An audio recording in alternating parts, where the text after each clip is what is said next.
Hello students, class 11th का chapter 13 hydrocarbon.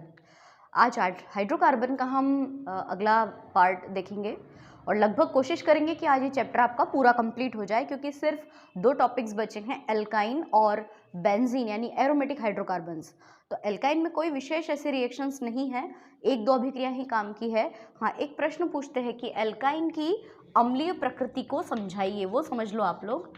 Alkyne की अम्लीय प्रकृति को समझाइए। तो जो एल्काइंस होते हैं ना, आप लोगों को पता ही है कि एल्काइन हमेशा गलत मात्रा लगा दी मैंने, एल्काइन की अम्लीय प्रकृति को समझाइए, है ना। अब एल्काइन का मतलब सबसे सिंपलेस्ट वाला एग्जांपल लेते हैं अपन, ये एसिटिलीन है ना, ये एल्काइन होते हैं, इसको हम एथाइन या एसिटिलीन भी कहते हैं और ये अम्लीय नेचर का होता है। क्यों होता है?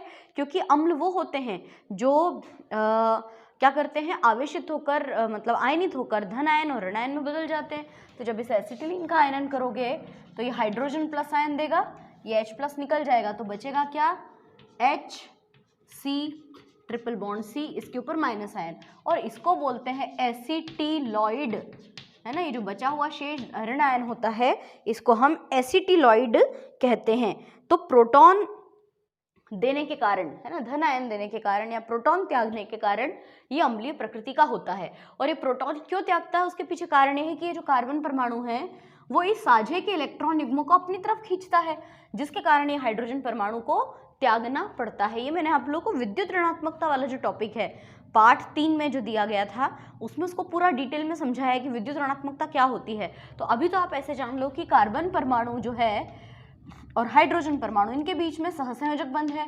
तो ये कार्बन क्या करता है, साझे के इलेक्ट्रॉन को अपनी तरफ खींचता है, तो बेचारा हाइड्रोजन परमाणु उससे अलग हो जाता है, इसलिए हाइड्रोजन पे धन आवेश और उसके ऊपर आंशिक मतलब उसके ऊपर ऋण आवेश आ जाता है, इसलिए अम्लीय नेचर का होता है। अब कभी कभी ये प्रश्न पूछते हैं कि एसिटिलीन की अम्लीय प्रकृति को दर्शाने वाला कोई समीकरण दीजिए। तो ये जो एसिटिलॉइड आयन है, एसिटिलॉइड जो ऋण आयन होता है, ये अपने से क्रिया करवाने के लिए किसी धन आवेशित पदार्थ को ढूंढता है, क्योंकि ये खुद ऋण आवेशित है। तो ये कैसा हो गया, नाभिक स्नेही।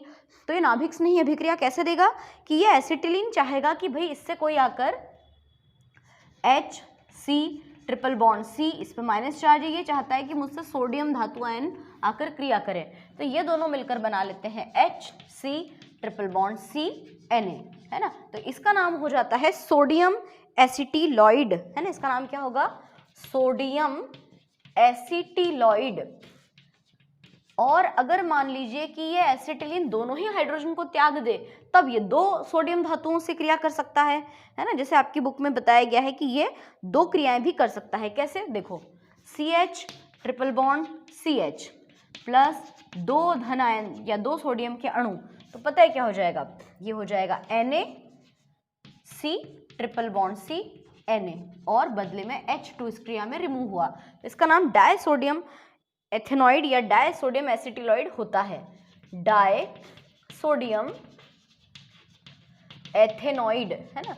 तो कोई बहुत इंपॉर्टेंट क्वेश्चन नहीं है ये, एसिटिलीन की अम्लीय प्रकृति को समझाइए, केवल आपको शब्दों में इसको लिखना है ना। अब इसके बाद में एल्कीन्स, एल्काइन के योगज अभिक्रियाएं, इसको बनाने की विधियां बिल्कुल है ही।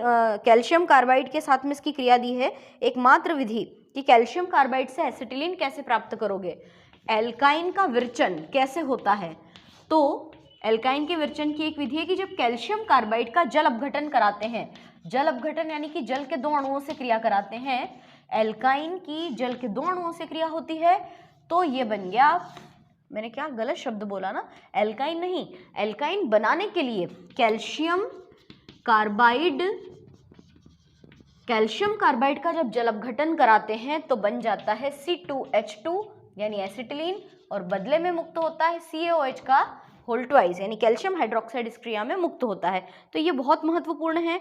अच्छा, इसके बाद में आपकी किताब में एसिटिलीन की त्रिबंध संरचना बताई है, तो sp संकरण होता है एसिटिलीन में, और संकरण वाला जो टॉपिक है वो चैप्टर 4 में मैंने आपको बहुत अच्छे से समझाया है वीडियो के माध्यम से।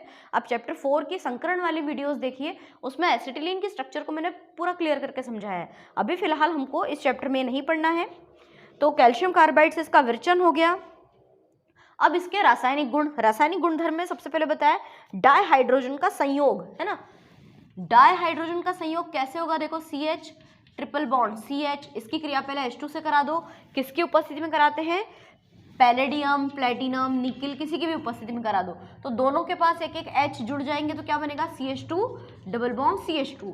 फिर इसकी क्रिया और हाइड्रोजन से करा दो तो क्या बन जाएगा CH3 सिंगल बॉन्ड CH3, मतलब योग हुआ ना हाइड्रोजन का योग।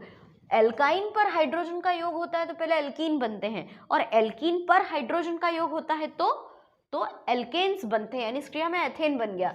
दूसरी रासायनिक अभिक्रिया दी है हैलोजन का संयोग, तो हैलोजन का संयोग भी इस तरह से होता है, देखिए CH ट्रिपल बॉन्ड CH, इसके साथ में अगर अपन हैलोजन को ऐड करेंगे तो Br2 की क्रिया कराते हैं, क्या हो जाएगा, देखो CH Br, फिर डबल बॉन्ड आ जाएगा ना बीच में CH Br, है ना। और अब इसकी क्रिया एक बार और Br2 से करा दो तो एक एक और Br के अणु जुड़ जाएंगे, ऐसे देखो सिंगल बॉन्ड आ जाएगा, है ना।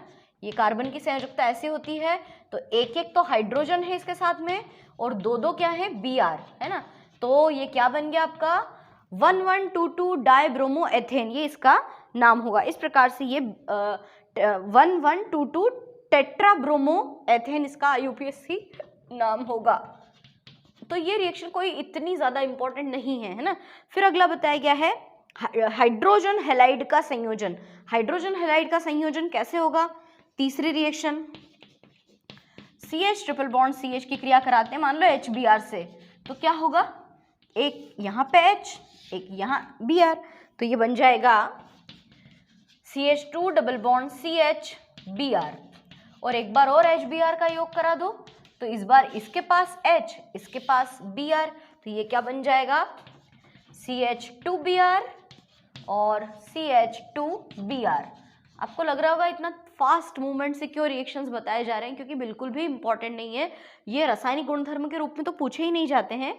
ये क्या होता है जब इस तरह के क्वेश्चंस के रूप में आते हैं, तो वो अभी मैं लास्ट में आपको बताती हूँ। फिर अगला बताया गया है जल का संयोजन। हाँ, जल का संयोजन वाली रिएक्शन जो है वो अच्छी है, और एसिटिलीन की जल से क्रिया कराने पर क्या होता है, इस रूप में ये पूछा जाता है। तो एसिटिलीन का जब जल के साथ संयोजन होता है मर्क्यूरस सल्फाइड और सल्फ्यूरिक एसिड की उपस्थिति में, CH ट्रिपल बॉन्ड CH की क्रिया जब H2O से कराते हैं, है ना, जल के साथ जब इसकी क्रिया कराते हैं तो क्या होता है, देखिए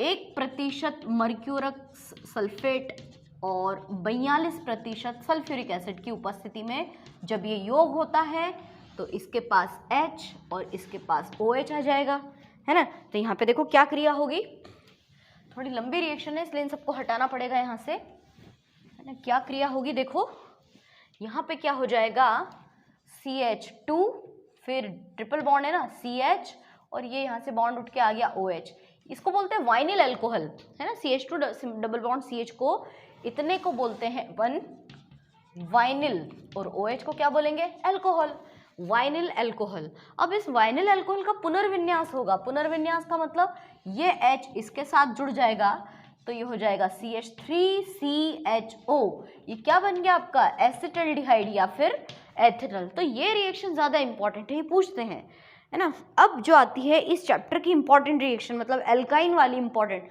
ये तो है ही, लेकिन एल्काइन में सबसे ज़्यादा पूछा जाने वाला समीकरण ये है चक्रीय बहुलीकरण।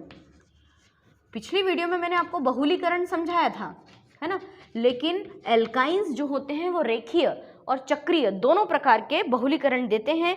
हम लोग रेखीय बहुलीकरण तो एक तरह से पढ़ चुके हैं, है ना। चक्रीय बहुलीकरण मोस्ट इंपॉर्टेंट रिएक्शन है। इसमें क्या होता है कि एथाइन को रक्त तप्त लोहे की उपस्थिति में, लोह नलिका में 873 केल्विन ताप पर गर्म करते हैं तो वो एरोमेटिक हाइड्रोकार्बन यानी कि बेंजीन में बदल जाता है, यानी कि एथिलीन। देखो मैं आपको समझाती हूँ कैसे होगा।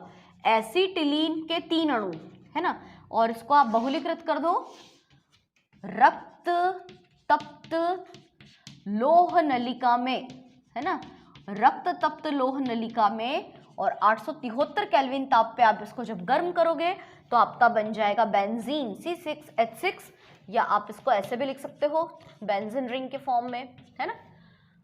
अब ये देखने में तो इजी लग रहा है, देखो 6 हाइड्रोजन है यहाँ पे, 2 तो ये और 2 तिया 6, और कार्बन 2, 2 तिया 6। लेकिन इसको अगर ये एग्जाम में आ जाती है तो इसको ऐसे बिल्कुल मत लिखना, इसको स्ट्रक्चर के रूप में अपन कैसे लिखते हैं समझाती हूँ मैं आपको। एसिटिलीन का सूत्र CH डबल बॉन्ड CH है ना, अब देखो कैसे लिखते हैं, C और C, ये ट्रिपल बॉन्ड, ये हुआ एक CH, फिर इसको यहाँ, ये यहाँ है ना, ये तीसरा मतलब दूसरा CH, और फिर इसको एक को यहाँ लिखना होगा और एक को यहाँ, ये तीसरा एसिटिलीन है ना।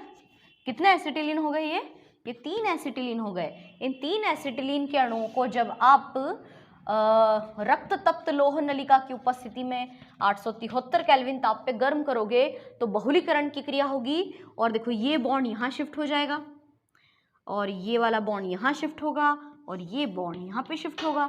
तो आगे कैसे स्ट्रक्चर बना दे, मैं आपको एग्जैक्टली यही वाला सूत्र फिर से यहाँ पे लिख के बताती हूँ। जैसे ये देखो, ये है एक CH एसिटिलीन का अणु, फिर ये है दूसरा एसिटिलीन का अणु, ठीक है, और ये यहाँ लिखते हैं और इसको यहाँ लिखते हैं, ये आपका तीसरा एसिटिलीन का अणु।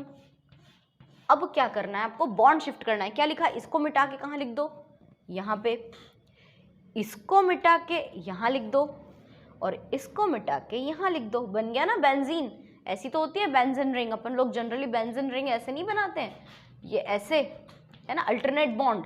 तो एसिटिलीन से बेंजीन का निर्माण हुआ, यानी एल्काइन से असंतृप्त हाइड्रोकार्बन से हमने चक्रीय और एरोमेटिक हाइड्रोकार्बन को बनाकर बताया। ये बहुत बहुत इंपॉर्टेंट रिएक्शन है, इसको ध्यान से हमको समझना है। इसके बाद में बताया गया है एरोमेटिक हाइड्रोकार्बन्स क्या होते हैं। एरोमेटिक हाइड्रोकार्बन एक नया टॉपिक है ना, एल्काइन पूरा हो चुका है। अब जो हमारा एरोमेटिक हाइड्रोकार्बन है, इस एरोमेटिक हाइड्रोकार्बन में एरोमेटिक शब्द या एरोमेटिक हाइड्रोकार्बन किसे कहते हैं, ये हम लोग शायद पिछले चैप्टर में पढ़ चुके हैं। 12 चैप्टर में मैंने आपको ये चीज़ समझाई है कि एरोमेटिक हाइड्रोकार्बन जो है वो एरोमा से लिया गया है, और एरोमा का मतलब क्या होता है, गंध, सुगंध। पहले ऐसा होता था कि सुगंधित पदार्थ ही आते थे एरोमेटिक हाइड्रोकार्बन्स में, परंतु अब इसमें दुर्गंध युक्त कार्बन भी आते हैं। विशिष्ट गंध के कारण इसको एरोमा नाम दिया गया, और उसकी खासियत कि इसमें alternate single and double bond पाए जाते हैं, यानी एकांतर क्रम में सिंगल बॉन्ड और डबल बॉन्ड इसके अंदर आते हैं, और इसके अंदर एक बेंजीन वलय होती है। जिन एरोमेटिक यौगिकों में बेंजीन वलय होती है, गोल सर्कल होता है, जिन यौगिकों में एरोमेटिक रिंग पाई जाती है उन यौगिकों को हम कहते हैं बेंजेनॉइड, और जिन यौगिकों में एरोमेटिक रिंग नहीं पाई जाती उनको बोलते हैं नॉन बेंजेनॉइड या अबेंजेनॉइड, इनको कहा जाता है अबेंजेनॉइड, ये ऐसा इनको बोला जाता है ना। तो बेंजीन के कई सारे एग्जांपल्स हैं, जैसे बेंजीन खुद, इसके अलावा ये टालुइन, फिनेफ्थिलीन, एंथ्रासीन, और भी कई सारे होते हैं, जाइलिन, ईथर वाले ले लो, अल्कोहल्स वाले ले लो, मतलब बहुत सारे इसमें एग्जाम्पल हैं।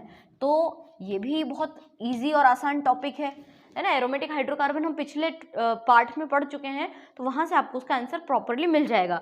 उसके बाद में क्या बताया गया है, बेंजीन की संरचना, तो वो भी मैं आपको समझा चुकी हूँ। बेंजीन की रिंग किस तरह की होती है, कैसे उसमें संकरण होता है, किस तरह से वो चेंजेस होता है, तो उसको अपन अभी यहाँ नहीं पढ़ेंगे। एक अनुनाद बताया है बेंजीन में, अनुनाद, तो अनुनाद वाला टॉपिक भी मैंने आपको चैप्टर नंबर 4 में पढ़ाया हुआ है। केकुले की संरचना, डेवार की संरचना, है ना, तो ये हम लोग पहले ही कंप्लीट कर चुके हैं। तो फिर हमको पढ़ना क्या है ना, बेंजीन की जितनी भी रिएक्शंस है। हाँ, हुकेल का नियम एक काफी इंपॉर्टेंट क्वेश्चन है इसके अंदर। हुकेल का नियम है ना, ये पढ़ लेते हैं अपन, क्योंकि ये आने लायक प्रश्न है।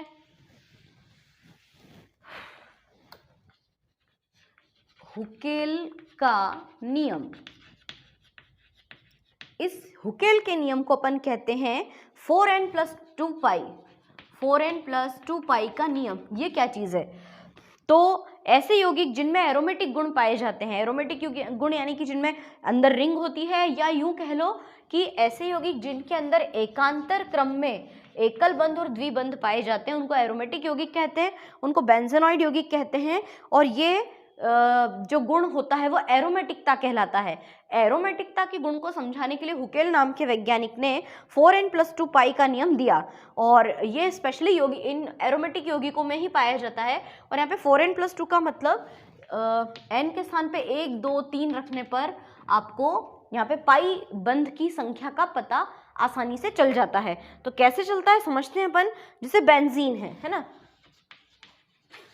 एरोमेटिक यौगिकों द्वारा एरोमेटिक यौगिकों के एरोमेटिकता वाले गुण को समझाने के लिए हुकेल ने जो नियम दिया है वो 4n+2 पाई का नियम है। और n का मतलब 1, 2, 3 है, और 1 का मतलब 1 बेंजीन रिंग, 2 का मतलब 2 बेंजीन रिंग, 3 का मतलब 3 बेंजीन रिंग। ठीक है, तो अगर n बराबर 1 हो तो बेंजीन पर ये चीज लागू होती है। n बराबर 1 होने पर देखो, पहले मैं आपको बेंजीन की संरचना समझा दूं कैसे होती है ना। सब तरफ CH होते हैं, इसमें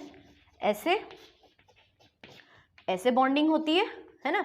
अब मान रखें अपन 4 × 1 + 2 पाई इलेक्ट्रॉन्स, है ना। तो 4 एकम 4, 4 और 2 6, मतलब 6 पाई इलेक्ट्रॉन्स। तो इसमें 6 पाई इलेक्ट्रॉन है, मतलब टोटल द्विबंध को जोड़ो कितने हुए, 1, 2, 3, 4, 5, 6, तो हो गए इसमें 6 पाई इलेक्ट्रॉन्स आसानी से। तो ये तो बेंजीन था। नेफ्थलीन में देखते हैं। नेफ्थलीन का अणुसूत्र होता है C10H8। पढ़ चुके हैं अपन ये भी, है ना। 1, 2, 3, 4, 5, 6, और एक और बेंजीन रिंग इसी से जुड़ी हुई रहती है इस प्रकार से, है ना। अब ये डबल बॉन्ड है तो यहाँ पे क्या आएगा, सिंगल डबल सिंगल डबल। यहाँ डबल है तो सिंगल डबल डबल, और H लगा देंगे सब स्थानों पर, है ना।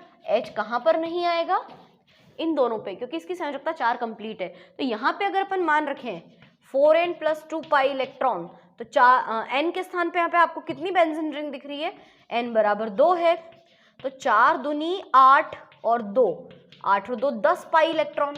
देखना जरा 10 पाई इलेक्ट्रॉन है क्या, 2, 4, 6, 8, 10, हाँ बिल्कुल है। अब तीसरा, नेफ्थलीन के बाद में अगला आता है हमारा एंथ्रासीन। एंथ्रासीन का अणुसूत्र होता है C14H10। बनाए इसके रिंग 1, 2, 3, 4, 5, 6, है ना। फिर एक और बेंजीन रिंग इस तरह से कंप्लीट करते जाते हैं अपन, और एक और बेंजीन रिंग इस प्रकार से बनाएंगे, है ना। ठीक है, यहाँ डबल बॉन्ड, तो double single double single double, यहाँ डबल है तो सिंगल, ये डबल सिंगल। अच्छा, यहाँ डबल है तो यहाँ सिंगल आएगा, यहाँ पे डबल कैसे आएगा, इस कार्बन की संयोजकता 5 नहीं हो जाएगी, इसलिए यहाँ पे नहीं आएगा। तो ये बॉन्ड यहाँ पे लगेंगे। अब यहाँ पे हाइड्रोजन कहाँ जुड़ेंगे, सभी कॉर्नर्स पर। आप जरा ध्यान से गिन लीजिए कि ज़्यादा संयोजकता तो नहीं हो रही है प्रत्येक कार्बन की, है ना। अब इसमें गिनो कि 4n+2 पाई के नियम के अनुसार n बराबर कितनी बेंजीन रिंग है, 3, तो 4 तिया 12, 12 और 2 14, तो 14 पाई इलेक्ट्रॉन्स है क्या इसके पास में, 2, 4, 6, 8, 10, 12, 14। तो आगे आपको हुकेल का नियम अच्छी तरह से समझ में। तो ये था हुकेल का नियम, या इसको 4n+2 पाई का नियम कहते हैं। एक बार और मैं बता दूं कि ये नियम स्पेशली एरोमेटिक यौगिकों में पाया जाता है, और ये उन यौगिकों पर लागू होता है जिनमें बेंजीन रिंग होती है। जिनमें बेंजीन रिंग या alternate double bond single bond पाए जाते हैं वो एरोमेटिकता का गुण दर्शाते हैं। इसको और अच्छे से समझाने के लिए हुकेल ने एक नियम दिया जिसको 4n+2 पाई का नियम कहते हैं। इसमें n के स्थान पे 1, 2, 3 आता है। जितनी बेंजीन रिंग होती है उतने n के मान रखकर हम इस सूत्र को हल कर सकते हैं। तो हमारे सामने बेंजीन, नेफ्थलीन और एंथ्रासीन, ये तीनों के एग्जाम्पल्स हैं। अब इस चैप्टर का बिल्कुल लास्ट प्रश्न हम लोग पढ़ते हैं। लास्ट तो नहीं, क्योंकि इसमें बेंजीन में इलेक्ट्रॉन्स ने ही प्रतिस्थापन अभिक्रियाएं दी हैं, वो हम लोग ज़रूर पहले पूरी करेंगे। बेंजीन की इलेक्ट्रॉन्स ने ही प्रतिस्थापन अभिक्रिया, ये बहुत इंपॉर्टेंट रिएक्शन है। ये समझ में आया अच्छी तरह से। अब हम लोग पढ़ते हैं प्रश्न, आप लिखेंगे बेंजीन की इलेक्ट्रॉन स्नेही प्रतिस्थापन अभिक्रियाओं को समझाइए। इसका मतलब यह है कि अपने को इस चैप्टर को पूरा करने में 1 दिन और लगने वाला है ना। बेंजीन की इलेक्ट्रॉन स्नेही अभिक्रियाओं को समझाइए। ऐसी अभिक्रियाएं जो स्पेशली बेंजीन देते हैं और इलेक्ट्रॉन्स नहीं प्रतिस्थापन, मतलब कि बेंजीन पे स्वयं पे प्लस चार्ज होता है तो वो इलेक्ट्रॉन के प्रति स्नेह रखते हैं, इलेक्ट्रॉन से क्रिया करना चाहते हैं या ऋण आवेशित यौगिकों से क्रिया करना चाहते हैं। तो देखो बेंजीन की इलेक्ट्रॉन्स नहीं प्रतिस्थापन अभिक्रियाओं में पहली अभिक्रिया हम लिखेंगे हैलोजनीकरण। हैलोजनीकरण में क्या होता है कि बेंजीन में से बेंजीन की क्रिया जब क्लोरीन के साथ में कराते हैं, है ना, तो एक HCl निकल जाएगा, यहाँ से Cl, यहाँ से H, तो क्या बनेगा C6H5Cl, मतलब कि क्लोरोबेंजीन, है ना। या बेंजीन की क्रिया ब्रोमीन से कराते हैं, आप इस रिएक्शन को रिंग के रूप में भी लिख सकते हैं। अगर मान लो कि ये बेंजीन है और इसकी क्रिया मैंने Br2 से कराई, तो बेंजीन के इन पोजीशन के H रिमूव हो जाएंगे, निकल जाएंगे और इन पोजीशन पे जुड़ जाएगा क्या, Br, एक स्थान पे, दूसरी जगह पे, तीसरे स्थान पे। तो देखो 3 जगह Br जुड़ा है, इन 3 स्थानों पे Br जुड़ा है, तो 3 स्थानों से H भी तो निकलेंगे ना, और H अकेले नहीं निकलते हैं, H के साथ Br भी निकलता है, तो प्लस क्या निकला HBr, और इसका नाम क्या हो जाएगा, इसका नाम होगा यहाँ मैंने पोजीशंस चेंज कर दी, चलो इसके अकॉर्डिंग अपन बना लेते हैं, इसका नाम होगा 1,3,5 ट्राई ब्रोमो बेंजीन, ठीक है। लेकिन अगर मान लो एग्जाम में ऐसा आता है प्रश्न कि बेंजीन को 2,4,6 ट्राई ब्रोमो बेंजीन में बदलो, तो कुछ नहीं करना है, 2, 4 और 6 पोजीशन पे आपको परिवर्तन करना है। वैसे 2, 4, 6 वाला ही ज्यादातर पूछा जाता है। तो ये तो हुआ हमारा हैलोजनीकरण। दूसरा आता है नाइट्रीकरण, बेंजीन पर नाइट्रीकरण करना। तो नाइट्रीकरण कैसे करते हैं कि जब बेंजीन की क्रिया सांद्र नाइट्रिक अम्ल के साथ सांद्र सल्फ्यूरिक अम्ल की उपस्थिति में कराते हैं, अगर सांद्र नाइट्रिक अम्ल है और साथ में सांद्र सल्फ्यूरिक अम्ल भी है, तो इन दोनों को पता है क्या कहते हैं, इनको कहते हैं हम नाइट्रिकारी मिश्रण।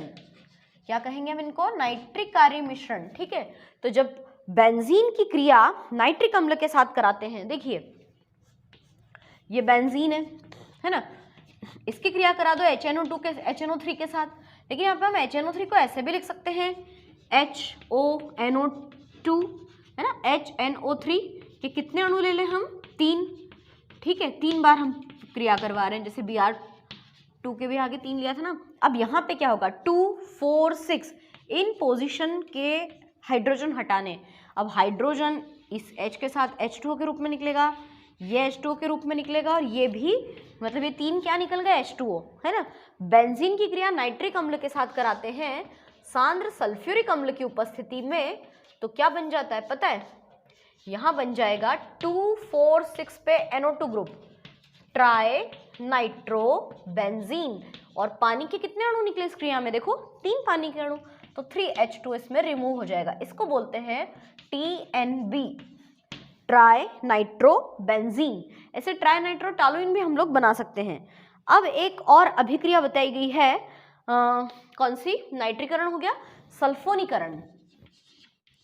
सल्फोनीकरण की क्रिया में क्या होता है कि बेंजीन की क्रिया, ये देखो ये बेंजीन है, इसकी क्रिया सल्फ्यूरिक एसिड से कराते हैं। सल्फ्यूरिक अम्ल का सूत्र H2SO4 होता है, पर हम इसको लिखेंगे OH.SO3H, है ना, हो गया H2SO4। इसको सल्फोनिक अम्ल भी कहते हैं, इसको SO3H को सल्फोनिक अम्ल कहते हैं। तो बेंजीन में से एक H हटा, ये देखो ये OH और H H2O के रूप में निकल गया, और बेंजीन के स्थान पे क्या आ गया, SO3H। तो इसका नाम पता है क्या होगा, बेंजीन सल्फोनिक अम्ल, है ना। कौन सी क्रिया हो गई है, सल्फोनीकरण, और बन गया आपका बेंजीन सल्फोनिक अम्ल, ठीक है। 3 रिएक्शंस हो गई। और चौथी अभिक्रिया बताई गई है फ्रिडल क्राफ्ट अभिक्रिया। तो ये भी तो हम लोग पढ़ चुके हैं, इस चैप्टर की फर्स्ट वीडियो में मैंने कुछ रिएक्शंस पढ़ाई थी, तो इसमें फ्रिडल क्राफ्ट अभिक्रिया है, एक बार फिर देख लेते हैं, कोई बात नहीं है।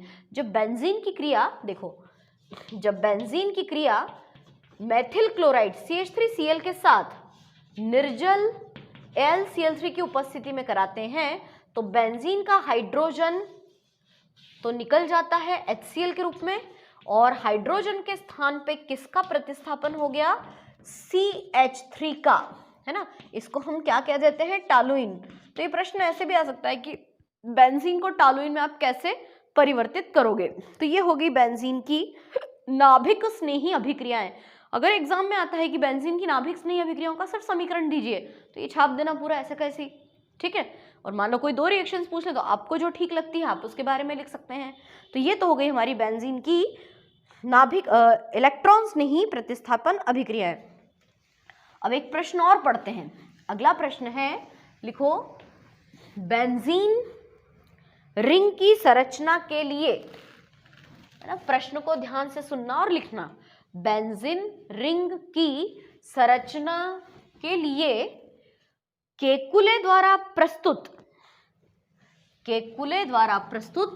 सूत्र के पक्ष में 4 प्रमाण दीजिए।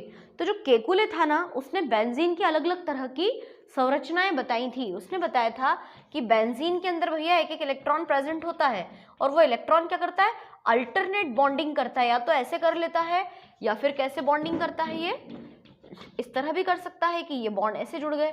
तो ये केकुले के पक्ष में प्रमाण को समझाने के लिए आप कोई 4 बातें बताओ, यानी ऐसी कोई 4 रिएक्शंस बताओ जिससे केकुले की बात बिल्कुल सही साबित हो सके।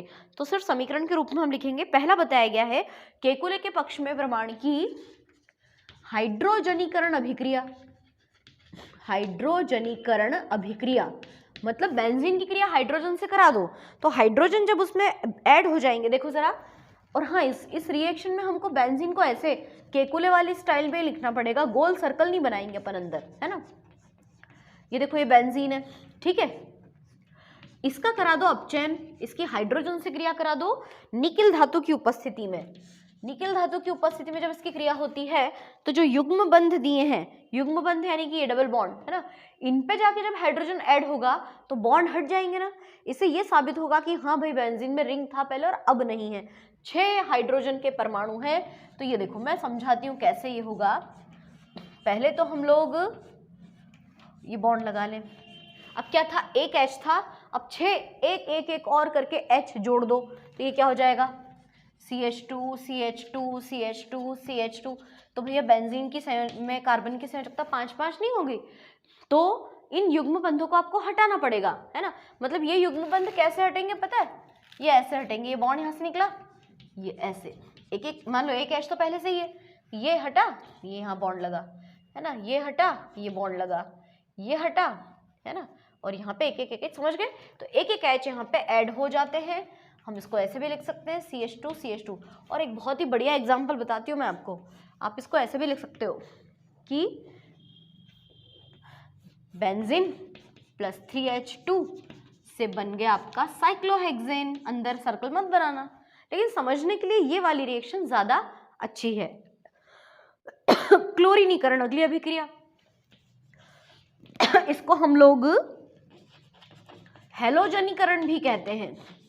क्लोरीनीकरण को हेलोजनीकरण भी कहते हैं। तो देखो, जब बेंजीन की क्रिया सूर्य के प्रकाश की उपस्थिति में, मैं जो बोल रही हूँ उसको लिखते जाना, जब बेंजीन की क्रिया सूर्य के प्रकाश की उपस्थिति में क्लोरीन के साथ कराते हैं, सनलाइट को HNu भी लिखते हैं, तो BHC बनता है, बेंजीन हेक्साक्लोराइड। देखो क्या होगा, ये बेंजीन रिंग, एक H तो है ही, है ना, और ये अंदर के बॉन्ड हटे तो ये बाहर आ गए, और यहाँ पे सब जगह एक क्या जुड़ जाएगा, Cl, है ना। तो इसको पता है क्या कहते हैं, इसको हम कहते हैं BHC, बेंजीन हेक्साक्लोराइड। अगर इसको आप अणु सूत्र के रूप में लिखो तो ऐसे C6H6 plus 3Cl2 is equal to C6H6Cl6, है ना, हेक्साक्लोरोबेंजीन या बेंजीन हेक्साक्लोराइड।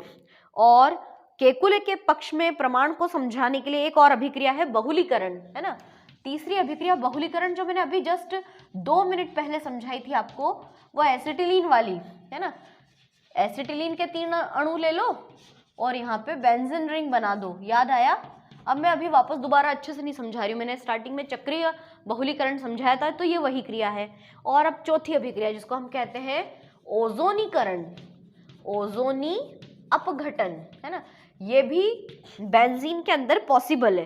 कैसे पॉसिबल है देखते हैं हम लोग कि ओजोनीकरण कैसे होता है। तो देखो, ट्राई ओजोनॉइड बनते हैं इस पूरी प्रक्रिया में। कैसे बनते हैं थोड़ा सा ध्यान से समझना पड़ेगा हमको।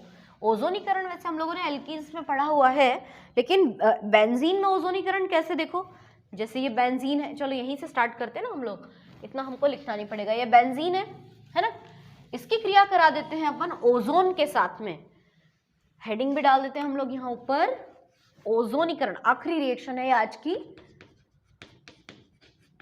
ओजोनीकरण 3O3, मतलब कुल कितने ऑक्सीजन 9, तो 9 में से क्या होगा, 3 परमाणु इनके साथ जुड़ेंगे, 3 परमाणु यहाँ और 3 परमाणु यहाँ बॉन्ड हटता होता है ना, डबल बॉन्ड के बीच में आ जाता है।